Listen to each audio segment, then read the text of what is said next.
Hello everyone, welcome in ज्ञान दायरा channel. आज मैं वन लाइनर क्वेश्चन सीरीज़ का सेट 3 आप तक लेकर आया हूँ। 15 से 20 क्वेश्चन इस सेट में भी रहेंगे, हमेशा हर सेट के जैसे। ये बहुत ही इंपॉर्टेंट क्वेश्चन है एग्ज़ाम पॉइंट ऑफ व्यू से और प्रीवियस एग्जाम्स में बहुत बार आ चुके हैं। वीडियो स्टार्ट करने से पहले अगर आप मेरे चैनल पर नए हैं तो प्लीज़ मेरे चैनल को सब्सक्राइब करें और बेल आइकन को प्रेस करें ताकि आने वाली वीडियोज़ की नोटिफिकेशन आपको जल्दी मिलती रहे। तो स्टार्ट करते हैं पहले क्वेश्चन से। हमारे हर्ष का राजकवि कौन था? हर्ष के राजकवि जो बाणभट्ट थे। बाणभट्ट जी ने हर्षरितर यानी हर्षवर्धन की बायोग्राफी भी लिखी थी। हर्षवर्धन वर्धन वंश के सबसे अंतिम राजा थे। हर्ष के बारे में पढ़ते हैं। इनका जो शासनकाल रहा है, शासनकाल 606 से 647 ईस्वी तक रहा है। और जन्म काल की बात करें तो 590 ईस्वी से 647 ईस्वी तक ये रहा है। इनके पिता का नाम प्रभाकर वर्धन था। इनके भाई था जो वो राजावर्धन थे और इनकी बहन थी एक, वो राजश्री थी। राज्यवर्धन के मरने के बाद हर्षवर्धन को थानेसर का सम्राट बनाया गया था। नेक्स्ट क्वेश्चन है हमारा, हाइड्रोजन बम का आविष्कार किसने किया था? एडवर्ड टेलर ने किया था हाइड्रोजन बम का आविष्कार। हंगरी के थे ये एडवर्ड टेलर। नेक्स्ट क्वेश्चन है हमारा, विश्व स्वास्थ्य दिवस कब मनाया जाता है? विश्व स्वास्थ्य दिवस 7 अप्रैल को मनाया जाता है। ये हर साल मनाया जाता है। 1948 से वर्ल्ड हेल्थ ऑर्गेनाइजेशन WHO ने 7 अप्रैल 1948 के बाद हर साल 7 अप्रैल को विश्व स्वास्थ्य दिवस मनाया जाता है। और अब की बार भी विश्व स्वास्थ्य दिवस 7 अप्रैल 2020 को मनाया गया था। जो इसकी थीम भी होती है, जब ये दिवस मनाया जाता है थीम होती है इसकी, और मेडिकल कैंप भी लगाए जाते हैं हर जगह पर।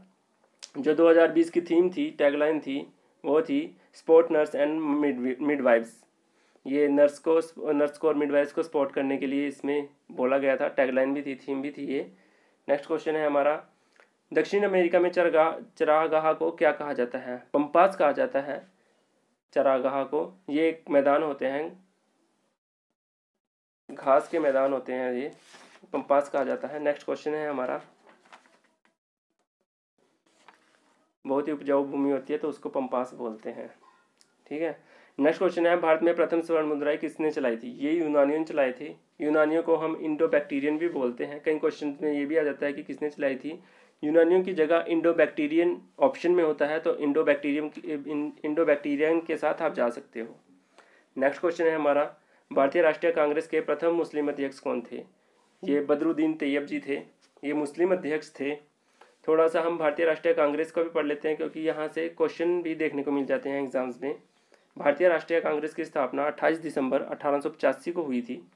जो इसके महासचिव थे वो A.O. हयूम थे। हम इसको जनरल सेक्रेटरी भी बोल सकते हैं।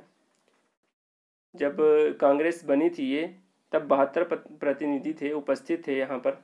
और बम्बे के गोकुल दास तेजपाल संस्कृत महाविद्यालय में इसकी स्थापना हुई थी। नेक्स्ट क्वेश्चन है हमारा, राज्यापरण नीति को किसने क्रियान्वित किया था, यानी किसने चलाई थी राज्यापरण नीति?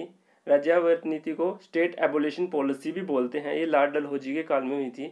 लॉर्ड डलहौजी जो ब्रिटिश गवर्नर रहे हुए हैं, गवर्नर जनरल, वो 1848 से 1856 तक का इनका टाइम रहा है।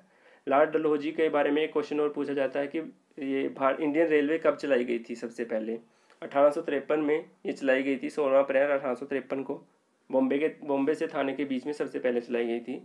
लॉर्ड डलहौजी जी इसलिए फेमस भी रहे हैं। नेक्स्ट क्वेश्चन है हमारे पास, आर्थिक अपक्षय सिद्धांत के प्रतिपादक कौन थे? दादा भाई नौरोजी जी आर्थिक अपक्षय सिद्धांत के प्रतिपादक थे। इन्होंने एक बुक लिखी थी, poverty and un-British rule of India. इस बुक के अंदर इन्होंने ड्रेन ऑफ वेल्थ की थ्योरी दी थी, जो कि आर्थिक अपक्षय कहलाती है। 1901 में इन्होंने ये बुक लिखी थी। और दादा भाई नौरोजी के बारे में थोड़ा पढ़ लेते हैं। इंडियन नेशनल कांग्रेस से सबसे पहले से स्टार्टिंग से ही जुड़े हुए थे और ब्रिटिश संसद में चुने गए जाने वाले ये पहले सदस्य भी थे। इस दादा भाई नौरोजी के बारे में 1-2 क्वेश्चन मिल जाता है एग्जाम्स में। नेक्स्ट क्वेश्चन है हमारे पास, राज्यसभा में मनोनीत सदस्यों की अधिकतम संख्या कितनी होती है? जो मनोनीत सदस्य हैं वो 12 होते हैं। राष्ट्रपति के द्वारा इनको मनोनीत किया जाता है। राष्ट्रपति इनको रखते हैं।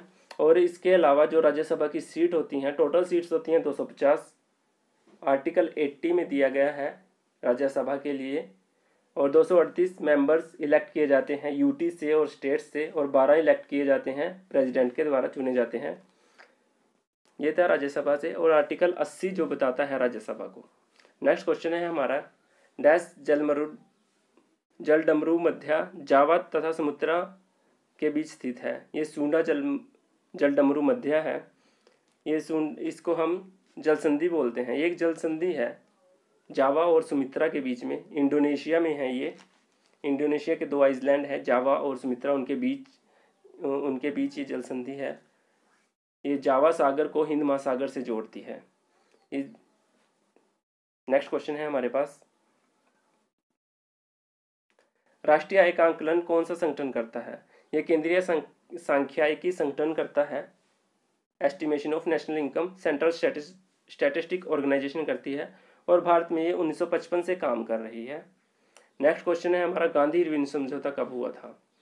गांधी इरविन समझौता 1931 ईस्वी में हुआ था। स्वीन्या वज्ञ आंदोलन के बाद ये हुआ था। गांधी जी फेमस इसलिए हैं क्योंकि सेकंड जो गोलमेज सम्मेलन हुआ था उसमें ये 1931 में हुआ था, और गांधी जी ने इसमें भाग लिया था। थोड़ा सा और पढ़ लेते हैं स्वीन्या वज्ञ आंदोलन के बारे में। जो गांधी इरविन समझौता है ये गांधी के बीच में और लॉर्ड इरविन के बीच में हुआ था 5 अप्रैल 1931 को। सेकंड राउंड टेबल कॉन्फ्रेंस थी जो गोलमेज सम्मेलन लंदन में हुआ था, ये तब हुआ था। इरविन समझौता बोलते हैं उसको, सेकंड गोलमेज सम्मेलन को।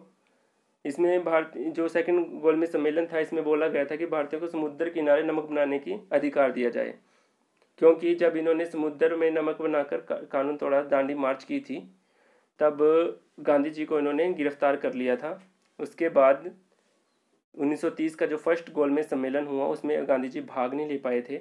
सेकंड गोलमेज सम्मेलन में गांधी जी भाग ले पाए थे। ये क्वेश्चन भी कई बार आ चुका है एग्जाम में। और दांडी मार्च को लेके चलें, दांडी मार्च 1930 में हुई थी, मार्च 1930 में, तब गांधी जी जेल चले गए थे। 3 गोलमेज सम्मेलन हुए हैं, 1 नवंबर 1930 में हुआ है, 1 दिसंबर 1931 में हुआ है, और 1 नवंबर से दिसंबर 1932 में हुआ है। गांधी जी ने दूसरे सम्मेलन में भाग लिया था, पहले और लास्ट गोलमेज सम्मेलन में गांधी जी ने भाग नहीं लिया था। ये क्वेश्चन एग्जाम्स में भी आ जाता है। नेक्स्ट क्वेश्चन है हमारे पास, विश्व बैंक का मुख्यालय कहाँ है। वर्ल्ड बैंक का मुख्यालय वाशिंगटन डीसी में है, यूएसए में है। जुलाई 1944 से वर्ल्ड बैंक काम कर रहा है। सेकंड जो वर्ल्ड वॉर हुई थी हमारी उसके बाद से ये एक मॉनेटरी इंटरनेशनल फाइनेंशियल ऑर्गेनाइजेशन है। हेडक्वार्टर इसका वाशिंगटन डीसी ही रहता है। नेक्स्ट क्वेश्चन है हमारा, योजना आयोग से। योजना आयोग का अध्यक्ष कौन होता है। प्रधानमंत्री योजना आयोग के अध्यक्ष होते हैं। प्लानिंग कमीशन बोलते हैं हम इसको, योजना अध्यक्ष को। 1950 से ये काम कर रहा है इंडिया में। 1950 में योजना आयोग बना था, प्रधानमंत्री इसके अध्यक्ष होते हैं, और ये 5 ईयर प्लान को फॉर्मुलेट करते हैं। अब जब 2014 में मोदी जी की सरकार आई थी तो इन्होंने 5 ईयर यानी पंचवर्षीय योजना को बदल दिया था। पंचवर्षीय योजना की जगह इन्होंने नीति आयोग, प्लानिंग कमीशन की जगह नीति आयोग बना दिया था, उससे रिप्लेस कर दिया था। उसके भी अध्यक्ष प्रधानमंत्री जी हैं। 15 अगस्त 2014 को नीति आयोग बना था। हेडक्वार्टर उसका न्यू दिल्ली में है।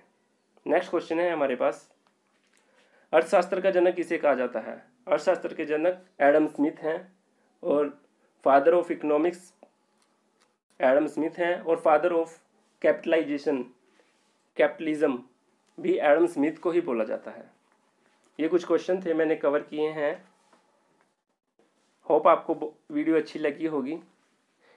Thank you for watching my video को लाइक करें, शेयर करें और कमेंट करें। अगर आप मेरे चैनल पर नए हैं तो सब्सक्राइब करना मत भूलिएगा। धन्यवाद।